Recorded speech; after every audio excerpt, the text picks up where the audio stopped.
مواقع کو ڈھونڈنا اور اس کے اندر اپنی زندگیوں کے نذرانوں کو لگانا، اور ان کے اندر کسی تاثر سے ان کی زندگیاں اتنی پاک تھی کہ احد کے موقع کے اوپر جس موقع کے اوپر بڑے بڑے جلیل القدر صحابہ اللہ کے راستے میں شہادت کا مرتبہ پا گئے، معلم مدینہ حضرت مصعب بن عمیر رضی اللہ تعالیٰ عنہ شہید ہو گئے، نبی کریم صلی اللہ علیہ وسلم کے چچا جن کے احسانات اور جن کی قربانیاں اور جن کی ساری چیزیں صحابہ کرام نے اپنی آنکھوں سے دیکھی تھی کہ مکے کی اس بے یار و مددگار زندگی میں جبکہ کوئی رسول اللہ صلی اللہ علیہ وسلم کے قریب آنے کو آسانی سے تیار نہیں تھا، اور اس زمانے میں آپ بیٹھے ہیں اور راستے سے آپ گزر رہے تھے کہ اتنے میں ابو جہل نے دیکھا تو زور سے ایک پتھر کھینچ کے مارا اور وہ آپ کے سر مبارک کو لگا، کنپٹی پھٹی، آپ کا خون مبارک بہا، آپ ایک درخت کے نیچے بیٹھ گئے اور آپ کے آنسو بہنے لگے، اور آپ نے نہ ابو جہل کا گلہ کیا نہ آپ نے کفار مکہ کے اوپر کوئی منصوبہ بنایا، بلکہ اس وقت آپ نے فرمایا اے اللہ اگر آپ راضی ہیں تو مجھے کسی کی ناراضگی کی پرواہ نہیں ہے، اے اللہ آپ مجھے کس کے حوالے کرتے ہیں اور میں کیسے بے یار و مددگار اپنی زندگی کو گزار رہا ہوں۔ یہ مناجات کرتے رہے اور اللہ کی بارگاہ میں اپنا شکوہ پیش کرتے رہے۔ اس منظر کو حضرت حمزہ کی بیوی نے دیکھا جو اس وقت تک اسلام میں داخل نہیں ہوئی تھی، اور وہ دیکھ کے بے قرار و بے چین ہو گئی، گھر میں جا کے غمزدہ بیٹھی رہی، یہاں تک کہ ان کے شوہر حضرت حمزہ آئے جو وہ خود بھی ابھی تک اسلام میں داخل نہیں ہوئے تھے۔ جب حمزہ پہنچے تو حضرت حمزہ کی بیوی نے اپنے بالوں کو نوچنا شروع کیا اور اپنے چہرے کو کھینچنا شروع کیا اور اپنے پیر چارپائی پہ بیٹھ کے پٹکنا شروع کیا اور آہیں بھرنا اور رونا، نوحہ کی وہ شکل جو کوئی عورت اپنے شوہر کے سہاگ پر اجڑ جانے پر اور اس کے حادثے اور موت کے اوپر روتی اور اپنی بیوگی کے اوپر وہ غم کھاتی، وہ سارے غم کے نظارے حضرت حمزہ کی بیوی نے پیش کرنا شروع کیے۔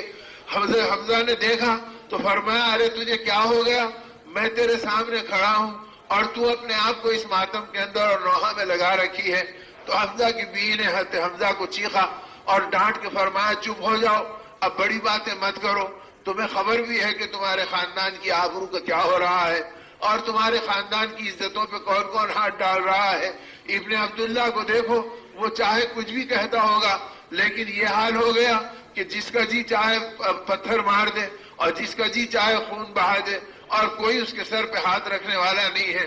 یہ سنتے ہی حمزہ میں اپنی غیرت ابھر گئی اور قومی حمیت ان کی زندگی کے اندر خاندانی جذبہ امٹ کر آ گیا۔ فرمایا کہاں ہے ابن عبداللہ، میں اپنے بھتیجے کو دیکھوں گا۔ باہر نکل کر تلاش کیا تو ان کو ایک جگہ خون آلود دیکھا، ایک دم بے قرار اٹھے، واقعہ چونکہ پورا اپنی بیوی سے سنا تھا اور سیدھے نکل کے ابو جہل کی تلاش میں گئے۔ وہ بیت اللہ کے کنارے دارالندوہ میں بیٹھا تھا اور تمام صنادید قریش اور سرداران مکہ قریب بیٹھے تھے اور ان کے درمیان وہ اپنی بہادری اور آپ کے ساتھ پہنچائی جانے والی اذیت کا تذکرہ کر رہا تھا۔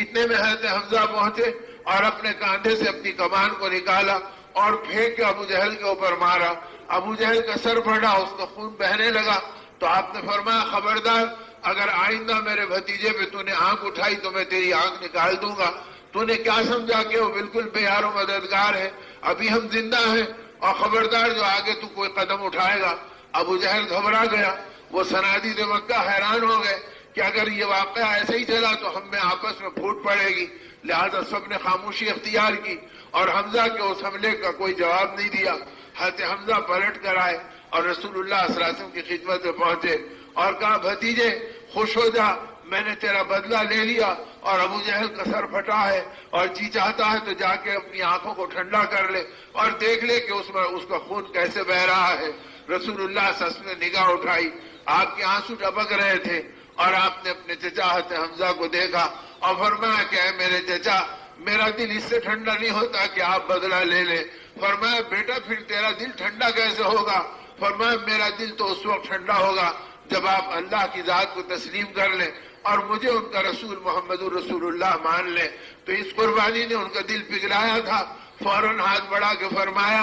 میرے بھتیجے اگر تیرا دل اس سے ٹھنڈا ہوتا ہے تو میرے ہاتھ کو اپنے ہاتھ میں لے لے اور مجھے وہ ایمان کا کلمہ پڑھا دے، میں بھی تیری غلامی اور تیری نبوت کو تسلیم کرنے پہ تیار ہوں۔ رسول اللہ صلی اللہ علیہ وسلم نے آپ کو کلمہ پڑھایا، نتیجے میں حضرت حمزہ کی بیوی اسلام میں داخل ہوئی، نتیجے کے اندر آپ کے پورے چاہنے والے قریب ہوئے اب اس طرح کے احسانات حضرت حمزہ کے رضی اللہ تعالیٰ عنہ کو مسلسل چل رہے تھے. وہ حضرت حمزہ جیسے عزیز چچا، اور وہ بھی احد کے میدان کے اندر شہید ہوئے. کلیجہ آپ کا نکالا گیا، سینہ آپ کا چیرا گیا، دانتوں سے آپ کے کلیجے کو کچا چبایا گیا، آپ کے ناک و کان کاٹے گئے، آپ کے چہرے مبارک کا پہچاننا مشکل ہو رہا تھا. ان سارے مناظر کو نبی رحمت صلی اللہ علیہ وسلم نے دیکھا تو صحابہ پہ کیا گزری ہوگی ان سارے واقعات کی. اس موقع کے اوپر سرداران مکہ میں سے ایک نے اعلان کیا اور کہا ہے مدینے والوں سن لو، بدر میں ہمارے 70 مارے گئے اور احد میں تمہارے 70 مارے گئے اور بدلہ برابر ہو گیا. تو فوراً حضرت عمر نے بلند آواز سے کہا اس ذات کی قسم جس پہ ہمارا ایمان ہے بدلہ ہرگز برابر نہیں ہوا. اور جب دوبارہ اس نے کہا اے خطاب کے بیٹے عمر تجھے کیا ہو گیا اور تیری بوکھلاہٹ کہاں تک بڑھ گئی؟ کیا تو 70 کا معمولی حصہ نہیں جانتا جسے عرب کا بچہ بچہ پہچانتا ہے؟ اور کہہ رہے کہ جو ہے بدلہ برابر نہیں ہوا. آپ نے پھر قسم کھا کے کہا کہ میں اعلان کرتا ہوں کہ بدلہ برابر نہیں ہوا. پھر فرمایا سن لو، جن کو ہم نے مارا وہ جہنم میں گئے اور جن کو تم نے مارا وہ جنت میں گئے، اور جنت میں جانے والے اور جہنم میں جانے والے برابر نہیں ہو سکتے. تو گویا جب داعی کی دعوت اور اس کا ایمان کا کمال اور صفات زندگی بنی تھی تو شہادت کے ایسے عظیم مناظر بھی ان کے قلوب کو متاثر کرنے والے نہیں تھے، بلکہ ان حالات کے اندر بھی وہ جنت کی لذتوں کو لیتے تھے. وہ شہادت کے مرتبے اور عزتوں پہ رشک کرتے تھے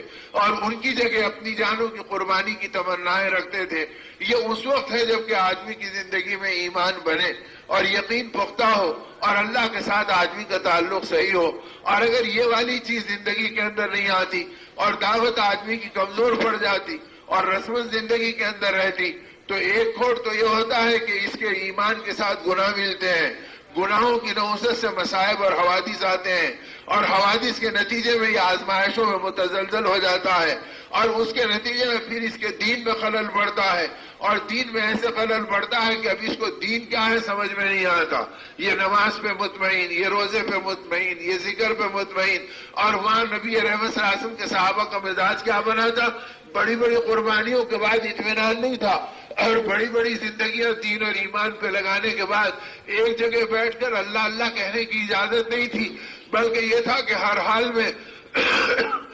حال میں اللہ کے دین کا کام کرو اور ایمان کی محنتوں میں اپنی جان چھڑکو اور آخرت والی فکروں میں اپنی زندگیوں کو چلاؤ. انہی محنتوں کو عنوان بنا کر پھر یہ اپنے آپ کو چلاتے رہے اور انہی فکروں کے اوپر وہ اپنی زندگیوں کو اٹھاتے رہے اور اس پر اللہ پاک کی پھر غیبی مددیں ان کے ساتھ آتی رہی. پھر حالات عالم پلٹے اور آگ کے فرشوں پہ لیٹنے والوں کی زندگیوں کا حال یہ بنا کہ پھر زمانے کی شہزادیاں ان کی باندیاں بنائی گئی اور ان کی خدمت اور بستروں کے بچھانے کے لیے معمور کی گئی. یہ ساری چیزوں کا پلٹاوا اس وقت ہے جبکہ اللہ کی مددوں کو لینے کے لیے امت کا ایک طبقہ دعوت کو اپنا کام بنا لے اور دین کی ان محنتوں پر اپنی جان و مال کے چھڑکنے کے راستے پر اپنے آپ کو چلا دے اور یہ طے کر لے کہ وہ دعوت کا ایک کام ہے کہ جس کے نتیجے کے اندر دین کے ہر شعبے کو پانی ملے گا اور ہر راستے کے اندر اللہ دین کی حفاظت کے اسباب بنائیں گے. اور دعوت ٹوٹتی تو پھر ایمان پہ زد آتی تو پھر اعمال میں شک پیدا ہوتا اور اعمال میں شک پیدا ہوتا تو اللہ کی طرف سے حالات عالم پکڑ میں آتے اور جب حالات عالم پکڑ میں آتے تو بندہ بے اعتماد بنتا ہے. ارے اتنی دعا کر رہے کچھ نہیں ہوا اور اتنی نماز پڑھ رہے کچھ نہیں ہوا اور اتنا وقت لگا رہے کچھ نہیں ہوا. اور اللہ کی ذات عالی نے تو شاہانہ اعلان فرما دیا کہ من لم یرضى علی قضائی ولم یرضى علی بلائی فلیتخذ ربا سوائی او کما قال اللہ تبارک و تعالی. حدیث قدسی کا ٹکڑا ہے جس میں حق تعالیٰ فرماتے ہیں جو میرے فیصلوں پہ راضی نہیں ہوتا اور میری بلاؤں کا استقبال نہیں کرتا اس کو چاہیے کہ میرے علاوہ کسی اور کو اپنا رب بنا لے. اگر میں اس کا رب ہوں تو پھر میرے راستے پر چلے. میں حاکم ہوں تو میرا ہر حکم خیر ہے اور میں حکیم ہوں تو میں اپنے حکم میں اپنی حکمت اور مشیت رکھتا ہوں تاکہ میرے بندے میری مددوں کو مستحق بنے اور میرے راستے پہ چل کر میری غیبی تائیدوں کو حاصل کرنے والے بنے. تو اس لیے میرے دوستوں اور میرے بزرگوں حالات امت میں مختلف زمانوں میں آئے اور جب بھی آئے یہ حالات آدمی کو اعمال کی طرف متوجہ کرنے کا سبب بنے اور جب بھی امت اعمال کی طرف متوجہ ہوئی اور ایمان کی محنتوں کو اپنا کام بنا کر چلنے لگی تو تو نتیجے کے اندر اللہ کی غیبی مددیں آنے لگی، اور جب بھی غیبی مددیں آئیں تو دیکھتے دیکھتے اس امت کے حالات بدل گئے۔ بقول حضرت مولانا عمران خان صاحب رحمۃ اللہ علیہ کے کہ نہ کبھی تم اکثریت میں تھے، نہ کبھی تم اکثریت میں ہیں، نہ کبھی تم اکثریت میں ہوں گے، ہمیشہ اللہ پاک تمہیں اقلیت میں غالب کیا، اور تھوڑے رہنے پر ہی اللہ رب العزت نے تم کو غالب بنایا، بشرطے کہ تمہاری زندگی میں ایمان و اعمال کی محنتیں ہو۔ تو ہم کو یہ راستہ دیا گیا کہ ایمان و اعمال کو اپنی زندگی میں غالب کر کر چلاؤ، اور ایسے غالب کرو کہ اپنی دنیا، اپنی خواہشات، اپنی رغبتیں، اپنی لذتیں، ان کو ٹھکرانا ایک ایمان والے کے لیے آسان ہو جائے۔ اسی لیے نبی رحمت صلی اللہ علیہ وسلم نے جب یہ دعا مانگی اللہم لا تجعل مصیبتنا فی دیننا، تو اس کے بعد فرمایا ولا تجعل الدنیا اکبر ہمنا، اے اللہ تو دنیا کو ہماری زندگی کا مقصود مت بنا دے، اور ہماری فکروں کا سارا نچوڑ اس دنیا کو مت بنا دے۔ تو پتا چلا جب دنیا مقصود بن جاتی ہے تو پھر دین بے وزن بن جاتا ہے، پھر یہ دین میں مصائب اور حوادث آ جاتے ہیں، پھر دین کو پہچاننے والا شعور آدمی سے نکل جاتا ہے۔ اور آخر میں فرمایا اللہم لا تسلط علینا من لا یرحمنا، اے اللہ تو ہمارے اوپر ایسے لوگوں کو مسلط مت فرما جو ہم پر رحم کرنے والے نہیں ہیں۔ تو پتا چلا کہ محبت دنیا کے نتیجے میں وہ لوگ زندگی پہ مسلط کر دیے جاتے ہیں جن کے سینوں سے رحم کھینچ لیا جاتا ہے، اور ان کی زندگی ہمارے ایمان کے لیے آزمائش بن جاتی ہے۔ اس لیے صحابہ کرام رضوان اللہ علیہ اجمعین کا مبارک طبقہ ہمیشہ اپنے اعمال کو ٹٹولتا رہا، اور نبی رحمت صلی اللہ علیہ وسلم امت کو اعمال کے اوپر لگاتے رہے، اور دعوت والی فکروں پر اس امت کو کھڑا کرتے رہے کہ یہ امت دعوت کے کام کو اپنا کام بنا کر کرتی رہے، اور دعوت کی محنت میں اپنی حفاظت سمجھتی رہے۔ اب اس سے بڑھ کر نازک موقع امت پر کبھی آیا نہ قیامت تک کبھی آئے گا کہ اللہ کے نبی، دو جہاں کے سردار، رحمت عالم صلی اللہ علیہ وسلم دنیا سے پردہ فرمائے ہیں۔ امت پہ کیا غم ہوگا کہ جس امت کا حال یہ تھا وہ اپنی اولاد کو، اپنی جان کو، اپنی تمام تمناؤں کو آپ پہ نثار کرنے کے لیے گویا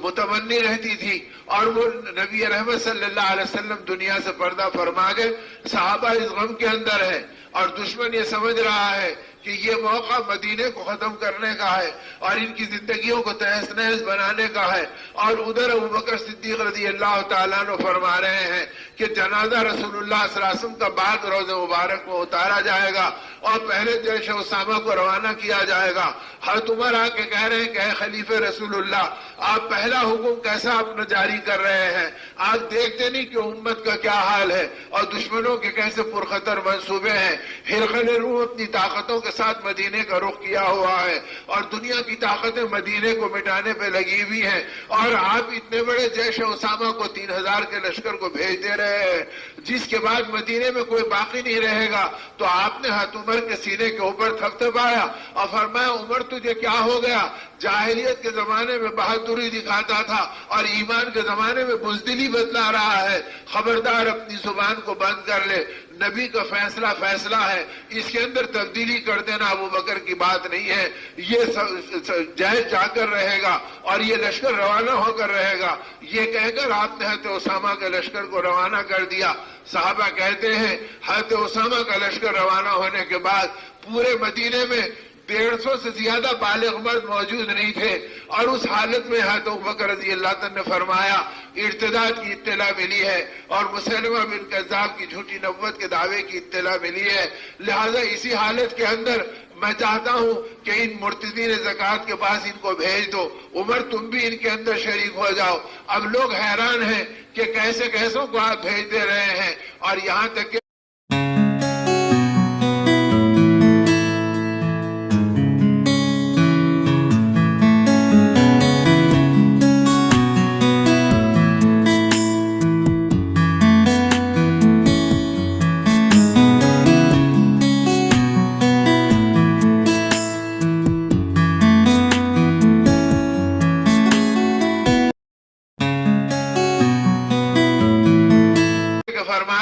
اگر تم نہیں جاتے تو تنہا اپنے آپ کو سواری پہ سوار کر لیا، اور اس وقت قرآن پاک کی آیت پڑھی لا یکلف اللہ نفسا الا وسعها، کہ یاد رکھو اللہ اس سے زیادہ آدمی کے اوپر بوجھ نہیں ڈالتے جس کا وہ مکلف نہ ہو. یعنی یہ بقول حضرت مولانا صاحب رحمۃ اللہ علیہ کے ابو بکر نے تو اس آیت کو وہاں پہ پڑھا ہے اور تم اس آیت کو اپنی دھوپ میں پڑھتے ہو, اپنی بھوک میں پڑھتے ہو, اپنی بچوں کی راحتوں کو پورا کرنے کو رکاوٹ سمجھ کے پڑھتے ہو اور سمجھتے ہو کہ بھائی دین کے کام کی ہمارے اوپر کیا ذمہ داری ہے. اور حضرت ابو بکر رضی اللہ تعالیٰ خلیفہ رسول اللہ نے اس نازک موقع پر اس آیت کو پڑھا اور سواری پہ بیٹھ گئے. آپ کو بیٹھتا ہوا دیکھ کر تمام صحابہ تیار ہو گئے تو آپ نے 150 صحابہ کی پوری جماعت نکال دی. علماء لکھتے ہیں اور سیرت نگاروں نے ان باتوں کو محفوظ کیا کہ 3 دن اور 3 رات مدینے پہ ایسے گزرے کہ پورے مدینے کے اندر ایک بالغ مرد مدینے کی حفاظت کے لیے باقی نہیں رہا.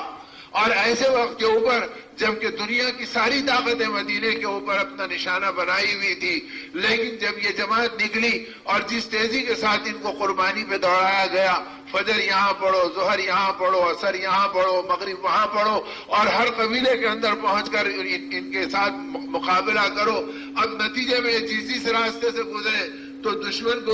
اللہ نے ان کی نگاہوں کے اندر ان کی ہیبت اور ان کی وحشت اتنی ڈال دی کہ جدھر سے ہرقل روم کا لشکر گزرتا اور جدھر سے مخالفین اسلام آتے ان کو پتا چلتا ابھی یہاں سے ایک جماعت ان کی باہر گئی اور ابھی یہاں سے ایک جماعت ان کی باہر گئی تو ایک ہی جماعت گئی اور اللہ نے سینکڑوں جماعتوں کی شکل میں دشمن کو دکھلا دیا. انہوں نے آپس میں کہا ذرا سوچ لو جب اتنی طاقت باہر بھیجے ہیں تو مدینے میں کتنی طاقت ہوگی. خامخواہ کے اپنی بیویوں کو بیوہ کیوں کرتے ہو اور اپنے بچوں کو یتیم کیوں کرتے ہو. اب ان کے اوپر اللہ نے ہیبت ڈالی, انہوں نے ارادے بدلے اور راستوں سے وہ واپس لوٹ گئے اور 3 دن اور 3 رات پورے مدینے کے اندر بغیر ایک بالغ مرد کے اللہ نے حفاظت کر کے بدلا دی تاکہ قیامت تک امت کو پتا چل جائے اگر تم دعوت کے کام کو اپنا کام بناؤ گے تو اللہ تمہارے بغیر تمہاری نسلوں کی حفاظت کریں گے اور تمہارے بغیر تمہارے علاقوں کی حفاظت کریں گے. تو حفاظت بھی دعوت میں اور نجات بھی دعوت میں اور ہدایت بھی دعوت میں اور زندگی کے اندر اللہ کی غیبی مددیں بھی دعوت میں.